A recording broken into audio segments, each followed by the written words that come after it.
Barbara Gordon may be popularly known as Batgirl, but it was her transformation into Oracle that revealed the true potential of her character. From a costumed vigilante to an icon of resilience and intellect, Barbara Gordon's journey is one of the most profound transformations in comic book history. But to truly understand why Oracle means so much, we first need to look back at the origins of Batgirl herself. The red-headed prodigy of Batman made her debut in 1967, and despite not being the original Batgirl, Barbara Gordon quickly became the most iconic Batgirl. Barbara was primarily created for the 1960s Batman television series led by Adam West in an effort to attract more women to watch the show. Created by Gardner Fox and Carmine Infantino, Barbara Gordon's Batgirl was envisioned as an extension of Batman himself. This was unlike the original Batgirl, Beth Kane, who was mostly a female version of Robin. She first appeared in Detective Comics issue 359, where Barbara suits up as Batgirl and takes down Killer Moth. Batgirl proved to be extremely popular and soon earned her own backup strips in various comics. DC repeatedly promoted her as a capable crime fighter who could hold her own without constantly being rescued like previous iterations. Over the next 20 years, Batgirl became a regular presence in DC Comics, but her popularity began to wane as DC struggled to find a lasting purpose for the character. On March 22, 1988, DC released a Batgirl special one-shot that featured Barbara Gordon officially retiring as Batgirl. While this might have seemed like a major game changer for the character, it was actually a comic released just a week later that would forever redefine Barbara Gordon's story.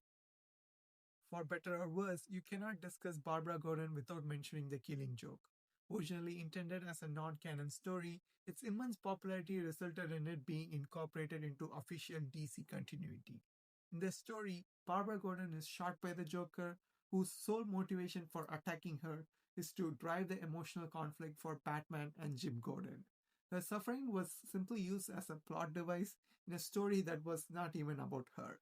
This portrayal has since been heavily criticized, and even writer Alan Moore has expressed regret for how Barbara was treated in this story.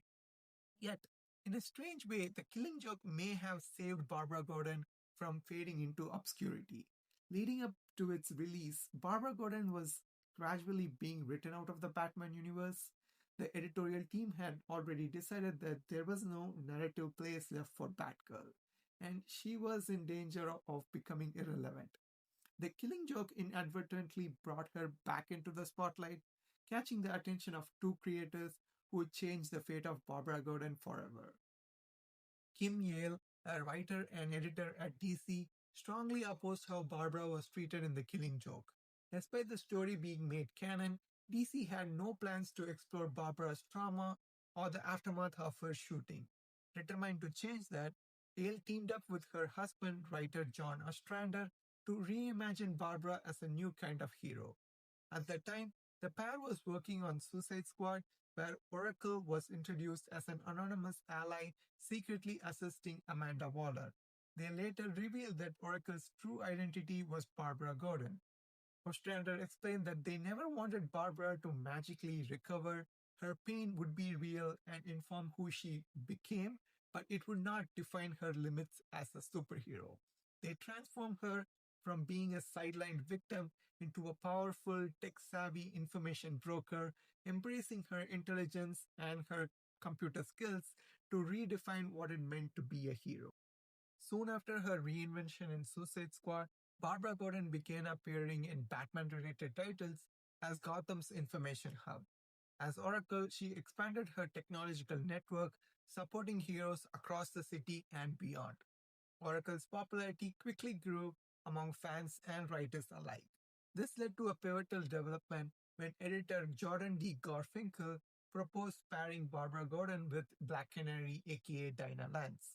The concept evolved into Birds of Prey, written by Chuck Dixon, in which Oracle served as the strategist and mission coordinator, while Black Canary acted as her field agent.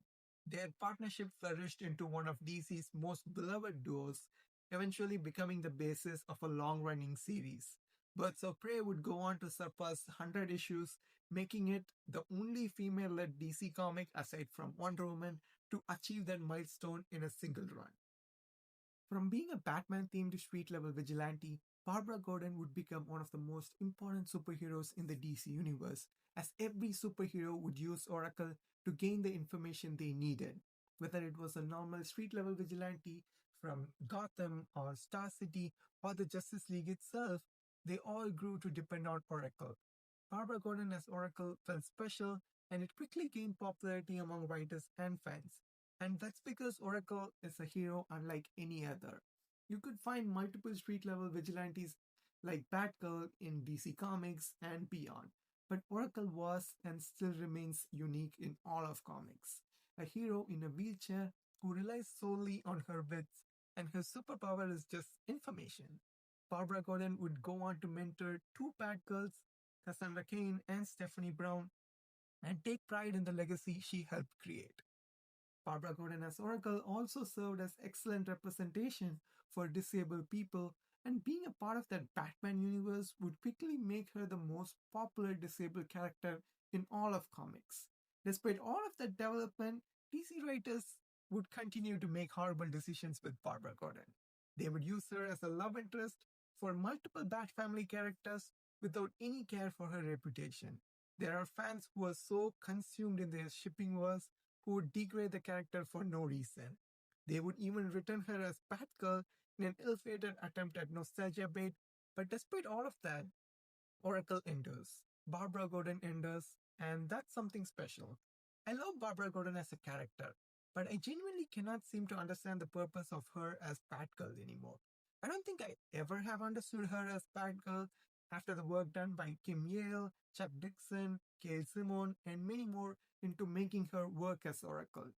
I don't think it matters if the wider public still remembers Batgirl as the plucky red-headed superhero.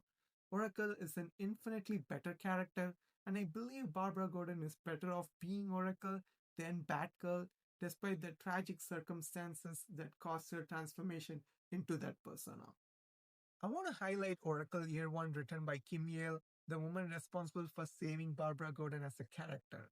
Oracle Year 1 is one of the most defining and moving stories in Barbara Gordon's history. The story, also known as Oracle Born of Hope, tells of Barbara at her lowest point, struggling with despair and believing she has lost everything that once gave her life meaning. Over time, she discovers that her greatest strength was never her physical abilities, but her mind and spirit. The story is haunting and deeply personal. Hale wrote it while battling breast cancer herself, and it would become her final DC work. Even as her own life neared its end, Kim Yale crafted a story about perseverance and self empowerment. A story not of tragedy, but of hope. Barbara Gordon saves herself without help from anyone and embodies the message that hope can be reborn even from the darkest places. As long as Barbara Gordon exists, Kim Yale's impact and the spirit of Oracle, born of resilience and hope, will never be forgotten.